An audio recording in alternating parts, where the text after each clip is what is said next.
2025학년도 정시 모집 원서 접수.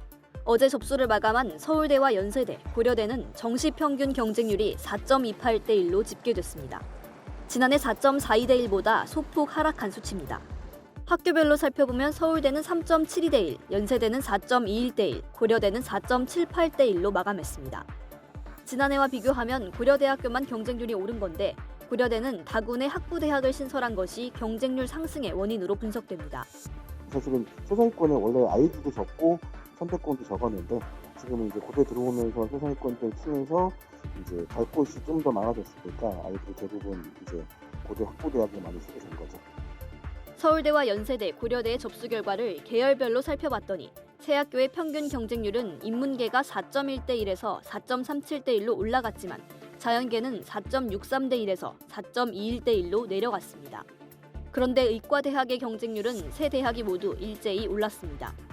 총 138명 모집에 525명이 지원하면서 평균 38대 1의 경쟁률을 기록했습니다.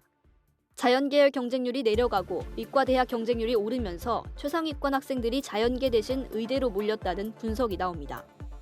최상위권 학생들의 의대 쏠림 현상은 여전했다라는 거, 이 부분은 명확할 것 같고요. 조금은 내려갈 가능성이 많습니다. 그리고 수시처럼 좀 많이 미충원이 돌 것 같은 그런 예상은 충분히 해볼 수 있는 거죠.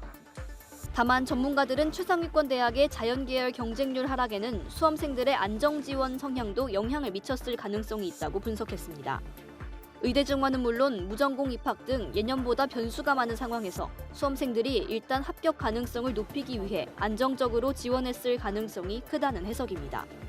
전국 4년제 일반 대학들은 오늘 정시 모집 원서 접수를 마감하며 합격자 발표는 다음 달 7일까지, 등록은 12일까지 진행됩니다. EBS 뉴스 배아정입니다. 부산대학교는 2025학년도 대학 입시 수시 전형에서 의과대학 합격생의 대부분을 지역인재 전형으로 선발했습니다. 의예과 지역인재 전형의 수시 모집 인원은 87명인데 예비 후보 75명까지 추가 합격했습니다. 다른 의과대학 중복 합격 등을 이유로 추가 합격한 인원만큼 기존 합격자가 등록을 하지 않았다는 뜻입니다. 거의 모집 인원만큼 추가 합격자를 뽑았는데도 합격자를 다 채우지 못해 정시로 넘긴 인원이 10명입니다. 2025학년도 의대 입시 수시 전형에서 수험생을 뽑지 못해 정시로 2월 된 모집 인원이 전년도에 비해 크게 늘었습니다. 전국 의과대학의 수시 미충원 인원은 105명으로 전년도에 비해 2배 이상 많습니다. 의대 모집 정원 확대로 인해서 수시 모집 중복 합격에 따른 추가 합격이 좀 많았던 걸로 예상이 되고 이러한 양상은 정시에서도 좀 비슷한 모습으로 나타날 것 같습니다. 특히 대학 소재 인근 지역의 고등학교를 3년 내내 다닌 학생을 선발하는 지역인재 전형에서 수시 미충원 인원이 많이 생겼습니다. 지역인재 전형의 수시 미충원 규모는 57명으로 전년도 입시보다 3배 넘게 늘었습니다. 권역별로 보면 부산, 울산, 경남 소재 의과대학의 미충원 인원이 15명으로 가장 많고 대구, 경북과 호남이 그 뒤를 이었습니다. 전문가들은 의과대학 증원의 영향으로 정시에서도 비슷한 양상이 발생할 수 있다고 설명합니다. 중복 합격자로 인해 정원을 채우지 못하는 대학이 상당수 발생할 거란 겁니다. 지난 2024학년도 입시에선 5개 의과대학이 수험생 5명을 최종적으로 뽑지 못해 추가 모집을 진행했습니다. EBS 뉴스 금창우입니다. 올해 수능 시험에서도 핵심 기조는 킬러 문항 배제였습니다. 하지만 만점자가 한 명에 그칠 정도로 까다로웠던 지난해 수능 시험과 비교하면 주요 과목이 평이했다는 분석이 많습니다. 다만 과목별로 변별력을 가를 문항을 두루 배치해 난이도를 조절했다는 분석입니다. 실제로 EBS가 수험생에게 체감 난이도를 물어본 결과 약간 어려웠다는 응답이 43%로 제일 많았습니다. 적절한 수준의 변별력을 확보할 수 있는 문항이라고 분석되었습니다. 상위권과 중위권, 하위권이 철저하게 구분될 수 있는 수능이다. EBS 가채점 결과 전체적인 난이도는 올해 9월 모의평가보단 어려웠고 지난해 수능과 올해 6월 모의평가보단 쉬웠던 걸로 나타났습니다. 오늘 오전 9시 기준 국어 표준점수 최고점은 138점.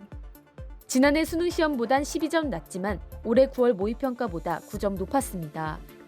표준 점수는 원점수가 평균에서 얼마나 떨어져 있는지를 보여주는 점수로 시험이 어려우면 최고점이 올라가는 경향이 있습니다. 수학 표준 점수 최고점은 144점으로 148점이던 지난해 수능보단 4점 낮습니다.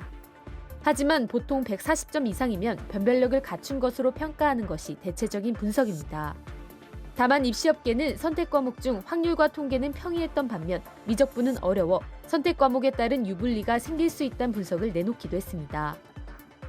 공통문항에서 한두 문항 정도 미세 조정을 하여 적절한 상위권과 최상위권까지를 변별할 수 있는 그런 시험으로 구성되었다라고 저희는 분석하였습니다.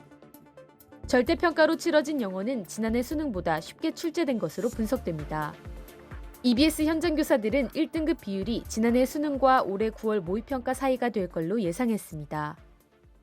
6월의 출제 기조를 쭉 따라가면서 지금 올해 수능 같은 경우에서는 선지에서 다시 한번 생각을 거쳐야 하는, 그래서 조금 더 그냥 문제를 풀 때도 9월 모의평가보다는 조금 더 시간 안배가 필요한 문제들이 여러 출제되었다고 생각합니다. 다만 올해는 대규모 의대 증원으로 N수생들이 21년 만에 가장 많이 응시한 만큼 출제 의도와는 달리 최종 성적 분포에 변수가 생길 가능성이 있습니다.